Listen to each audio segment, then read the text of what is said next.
Okay, so I've just finished checking over this Ceitex 3-channel audio chaser, and it all seems to be okay. There's nothing shorted. I've reconnected a few wires that had broken off. Hopefully they're in the right spot. So it's all on the control side, so it just won't work properly if it's not. Hooked up a couple of lamps, just some par 38s. I'm pretty sure those triacs will be able to handle 80 watts or 100 watt. These two are 100, that's 80.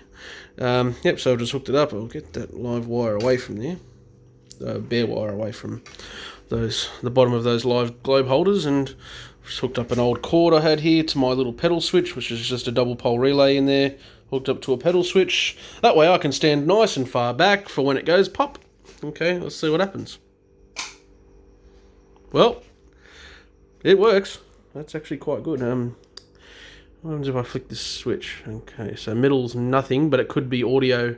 That could be for the audio input, which is at that pot there, so that could be chased with audio. And that one's like a flicker, like a shimmer. So that one's shimmer, that'd probably be good for rope light. And that one's a chase. And yeah, so I'll just take my foot off and it's dead again. So, and it's double, excuse me, it's double pole isolation. So, once I've got my foot off, that's disconnected.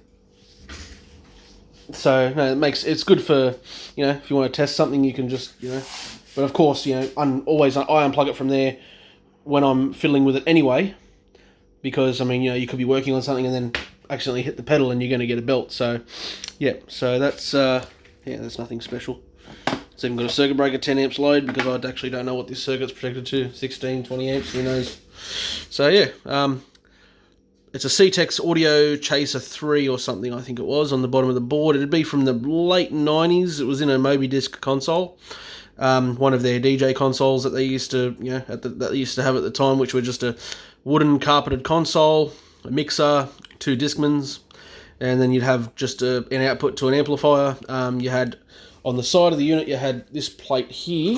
Actually, this is on the front, and that had your 2 controls and and the switch in the center, which you see down there. I've just taken them out of that. And on the other side, there was a fuse for the unit, and also like a main fuse for the input of the unit, and a 6-pin Burndy connector or Molex connector, whatever you want to call it, and that was typically for rope lights. So I'd say that's what it was for. That would have been for rope light, and any other lights would have had all their own controls, because rope lights didn't draw a significant amount of current, so it would have been fine, with the loading of the rest of it, the amplifier and all that, not to overload your feed into your console.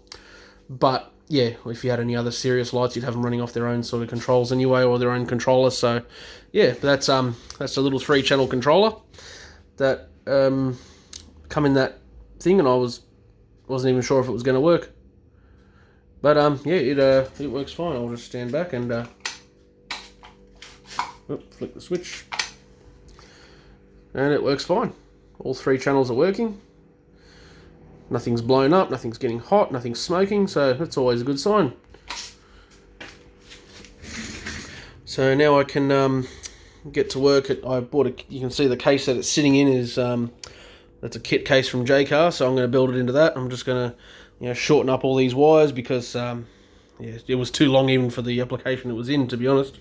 And just tie it all up, fit 3 normal fit 3 sockets at the back, a fuse, power cord in, and then I'll have the 2 knobs on the front and the switch, and that's probably it. And I might put a couple of 1, 2, 3 like repeater lights on the front, just so you can see what it's doing if you.